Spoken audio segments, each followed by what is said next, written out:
জেতা মানুষের জুব্বা বানাচ্ছি বগুড়া 600 টাকা মজুরি লেছে এই জুব্বার, 400 টাকা লেছে পায়জামার, তাহলে 1000 টাকা মজুরি দিচ্ছি জেতা মানুষ। আর যাই 20 বিঘা জমি 20 লাখ টাকা ব্যাংক থেকে গেছে, ওর একবারে শেয়ার জুব্বা কাটিয়ে দেবো, কমপক্ষে নিচে 500 উপর 2000। আমার কয় হুজুর এনে গোসল করান, আমি গোসল করাতে গেলে আমি ফ্রি করতে পারবো না, কারণ মৃত্যুর জাকানদানি চোটে মিশনে মানুষের পেছনে রাস্তা দিয়ে পায়খানা বাড়ায়।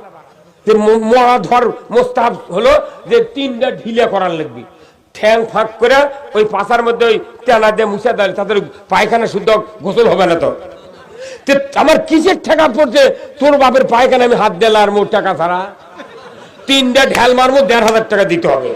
যদি পারিস যে, না পারলে তুই ধোয়া, তোর বাপ মরতে তুই আদর যত্ন করে ধোয়া, লে ধোয়া, তোর মুঠি দিয়ে ভেউ ভাও ঠিলের হুন্ডা মুঠি দিতে তুই ধোয়া। করছে হুজুর বাপ মরা ধরাইলে আমার ভয় হয়, কে কোথায় জিটি ধোয়ায় ওটি কুঞ্চি টুঞ্চি কাঁটা দিয়ে থয়, 40 দিন বলে রুহু আসে, তা আমার ভয় হচ্ছে হুজুর ওই রুহু ওটি না আসে তো বাইরে যায়। তোর বাপ খালি ধোয়াচ্ছু, এই রুহুর যদি ভয় হয়, আর আমি মসজিদের ইমাম, আমার যদি 22 জন তুই ধুবের কোট, তাহলে 22টা রুহু আমার বাড়ির যাবি, তাহলে এই রুহুগুলো আমি কি দিয়ে ফিরামো? তুই টাকা দে, আমি আকবরের দই নিয়ে ওটি থমো, ওরা খায় খায় চলে যাবি। হ্যাঁ কথা বল।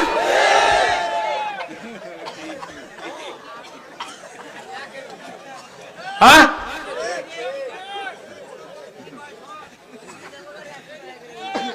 আর এই দেশের কিছু কিছু হুজুর আছে, কিছু কিছু মানুষ আছে, নেতারা আছে, ওরা করছে 40টা কবর খুললে হজের সোয়াব।